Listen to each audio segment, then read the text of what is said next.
یہ شیروں کی کچھار ہے، یہاں لگڑ بگوں کا کیا کام، چلو یہاں سے بھاگو لگڑ بگو۔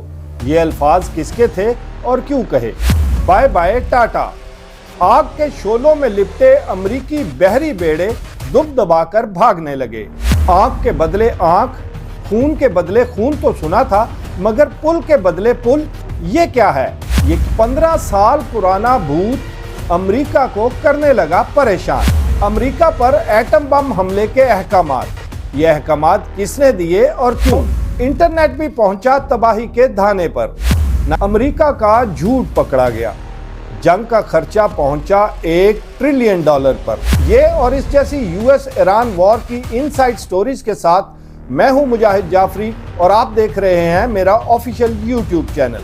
شروع کرتے ہیں اسٹریٹ آف ہارموز پر، جہاں پر امریکہ کے US نیول فورسز نے ایک آئل ٹینکر جو ایرانی ہے اس کو نہ صرف نشانہ بنایا بلکہ قبضہ کرنے کی بھی کوشش کی، اور فوری طور پر جو ہے رسپانس آیا IRGC اور نیول فورسز جو ہیں ایران کی، ان کی طرف سے انہوں نے 17 اطراف سے 17 سائڈ سے تقریباً جو 96 جو ہے میزائلز، ڈرونز اور اینٹی شپ جو ہے وہ ان سے واپس حملہ کیا US کی نیول فورسز پر، جنہوں نے ایرانی جہاز کو نشانہ بنایا تھا۔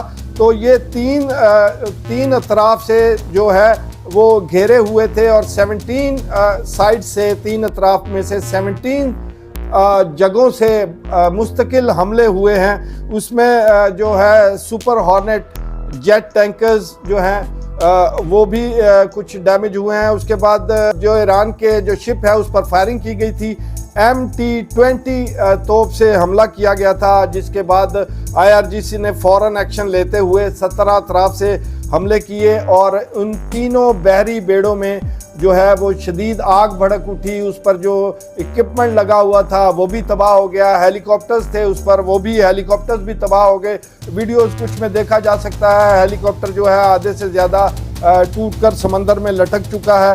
اس کے بعد سچویشن ایسی بنی کہ اسٹریٹ آف ہارموز سے نکلنا جو ہے امریکی بیڑوں کی مجبوری بن گیا۔ پہلے امریکہ نے اس کی تردید کی، بعد میں ڈونلڈ ٹرمپ نے اس کی تصدیق بھی کر دی کہ بہت برا حملہ تھا جو ایران کی طرف سے ہوا۔ تو 96 جو ہیں اس میں میزائلز، ڈرونز اور اینٹی شپس جو ہیں فائر کیے گئے ہیں، اور ایران نے حملہ کیا اس میں ڈیفینس کرنے کے بجائے جو فورسز ہیں، نیول فورسز ہیں، انہوں نے دم دبا کر بھاگنے کو ترجیح دی، اور وہ بھاگتے ہوئے اسٹریٹ آف ہارموز سے نکلتے رہے اور دور جاتے رہے، اور وہ ان کی رینج سے باہر نکلنے کے بعد سانس لیا۔ ان کے اٹیکس کے بعد جب امریکہ یہاں سے بھاگنے لگا تو بوٹس پر موجود جو ایرانی فوجی تھے وہ کہتے رہے کہ یہ شیروں کی کچھار ہے، یہاں لگڑ بگوں کا کیا کام، چلو لگڑ بگو یہاں سے بھاگو، تم یہاں پر نہیں رک سکتے۔ یہ کہتے ہوئے وہ حملہ آور ہوتے رہے اور آگے آگے دوڑتے رہے۔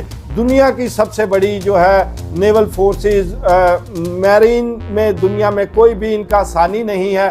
اتنی طاقتور فورس ہے کہ آج تک کوئی بھی نیول فورسز جو ہے اس طاقت کو، اس جو ان کی اونچائی ہے ٹیکنالوجی کو لے کر، بامبنگ کو لے کر، اس کو چھو نہیں سکی، لیکن ایران نے انہیں بھاگنے پر مجبور کر دیا۔ آنکھ کے بدلے آنکھ، ہاتھ کے بدلے ہاتھ اور جان کے بدلے جان، یہ تو سب نے سن رکھا ہے، مگر پل کے بدلے پل، یہ کافی حیران کن بات ہے۔ اصل میں ہوا یوں ہے کہ امریکہ کی طرف سے جو سول انفراسٹرکچر ہے ایران کا، بہت جگہوں پر حملے کیے گئے، لیکن ایک ایرانی جو بڑا پل ہے 2 شہروں کو ملانے والا، اس پر حملہ کر کے نہ صرف اسے تباہ کر دیا بلکہ سول لوگوں کا آنا جانا بھی ناممکن ہو گیا۔ اس حادثے میں جب یہ پل تباہ ہوا، کافی سویلینز کی وہاں شہادت بھی ہوئی، جس کے بعد ایران نے اعلان کیا کہ وہ پل کے بدلے پل جو ہے وہ اس پالیسی پر کام کریں گے۔ تو میں آپ کو بتاتا چلوں کہ 8 پلوں کی لسٹ، فہرست جو ہے وہ جاری کی ہے ایران میں، جن کے مطابق شیخ جابر الاحمد الصباح، یہ کویت میں واقع ہے، بہت بڑا برج ہے، کویت کا سب سے بڑا برج ہے، اس پر حملے کا عندیہ دیا ہے ایران نے۔ اس کے بعد شیخ زائد برج ہے UAE میں، شیخ خلیفہ برج ہے UAE میں، المقتا برج ہے UAE میں۔ تو UAE کے یہ 3 برج جو ہیں یہ بھی فہرست میں شامل ہیں جن پر حملہ ہو سکتا ہے۔ اس کے بعد سعودی عرب کی بات کریں تو کنگ فہد کاز وے، یہ وہ برج ہے جو بحرین اور سعودیہ کو ملاتا ہے، خاصا بڑا برج ہے، بہت زیادہ دنیا اسے دیکھنے جاتی ہے، یہ بھی آ چکا ہے ایران کی لسٹ پر۔ اس کے بعد جارڈن کے جو ہے وہ 3 برجز ہیں جن میں کنگ حسین برج ہے، دامیا برج ہے اور ابدون برج ہے۔ یہ 3 برجز جو ہیں اردن کے ہیں جو ایران کے نشانے پر آ چکے ہیں۔ تو ایران ایک پل کے بدلے میں 8 پلوں کی فہرست جاری کی ہے، اور آپ کو معلوم ہے کہ ایران جو کہتا ہے وہ کرتا ہے۔ اس کے ساتھ ساتھ میں آپ کو بتاتا چلوں کہ کچھ دن پہلے ایران میں ایک آئل ریفائنری میں آگ لگی تھی، اور جس کے بعد خاصے شعلے بلند ہوئے تھے، مگر اب امریکہ میں لوزیانہ میں ایک ایسا ہی منظر دیکھنے کو ملا ہے جیسا اس سے پہلے ایران میں دیکھنے کو ملا تھا۔ وہاں بھی جو ہے سب سے بڑی جو آئل ریفائنری ہے لوزیانہ کی، اس میں شدید دھماکے کے ساتھ آگ لگ گئی اور پوری آئل ریفائنری جو ہے وہ جل کر خاکستر ہو گئی۔ بہت زیادہ وہاں ایمرجنسی کی سچویشن کریٹ ہوئی، لیکن جو انتظامیہ ہے آئل ریفائنری کی، ان کا کہنا ہے کہ کوئی بھی امپیکٹ باہر سے نہیں آیا جس سے یہ ہوا ہو، وہ انویسٹیگیٹ کر رہے ہیں۔ لیکن جس طرح ایران کی آئل ریفائنریز میں آگ لگی تھی، اس کے بعد امریکہ کی آئل ریفائنریز میں اچانک آگ لگنا خاصا حیران کن ہے۔ اور میں آپ کو بتاتا چلوں کہ یہ جو لوزیانہ کی آئل ریفائنری ہے وہ تقریباً 1,90,000 بیرل جو ہے وہ روزانہ اس کو ریفائن کرتی تھی۔ تو یہ خاصی بڑی آپ اندازہ کر سکتے ہیں آئل ریفائنری ہے جسے نقصان پہنچا ہے امریکہ کی۔ اس کے بعد بات آتی ہے اس بھوت کی جو 15 سال پرانا ہے، اور وہ مستقل جو ہے یو ایس بیسز پر حملے کرتا آ رہا ہے، اور اس کی وجہ سے جو یو ایس ہے وہ خاصا پریشان دکھائی دیتا ہے۔ تو اگر اس کی میں آپ کو تفصیلات بتاؤں تو 15 سال قبل جو ایک ایرانی سائنٹسٹ تھے جن کا نام تھا حسن تہرانی مقدم، وہ ایک میزائل جو ہے بلاسٹ اس میں شہید ہو گئے تھے۔ ایران کا کہنا تھا کہ یہ ایک اتفاقیہ حادثہ ہے جس کے نتیجے میں وہ شہید ہو گئے ہیں۔ یہ وہ انسان ہے حسن تہرانی جو آپ یہ کہہ سکتے ہیں کہ father of the missile technology Iran میں ان کو کنسیڈر کیا جاتا ہے۔ کوئی بھی جہاز ہو جسے میزائل سے نشانہ بنایا جا رہا ہو، کوئی ایئر بیس ہو، آئل ریفائنری ہو، جہاں جہاں یہ میزائل گر رہے ہیں، یہ صرف اور صرف حسن تہرانی کی مہربانی ہے، جن کے آج سینکڑوں نہیں بلکہ ہزاروں شاگرد ہیں جو اس میزائل ٹیکنالوجی کو جو ہے بلندی پر لے کے جا رہے ہیں، اور اس میں مختلف طرح کی جو ہے جدت اور جہد جو ہے وہ نئی تراش رہے ہیں۔ اور یہ حسن تہرانی ہی ہیں جن کی بدولت آج سپر پاور امریکہ جیسی سپر پاور جو ہے واپس بھاگنے پر یا گھٹنے ٹیکنے پر مجبور ہو گئی ہے۔ امریکہ پر ایٹم بم سے حملہ کرنے کے احکامات ہوئے جاری۔ یہ احکامات جاری کیے ہیں نارتھ کوریا کے کم جونگ ان نے۔ آپ پوری دنیا جانتی ہے کہ کم جونگ جو ہیں وہ انتہائی خطرناک تصور کیا جاتا ہے، انہیں یو ایس بھی نہیں چھیڑتا، باقی فورسز بھی جو دنیا کی بڑی بڑی فورسز ہیں وہ ان کے ساتھ بڑے جو پیارے اور میٹھے تعلقات رکھنے کے خواہاں رہتے ہیں۔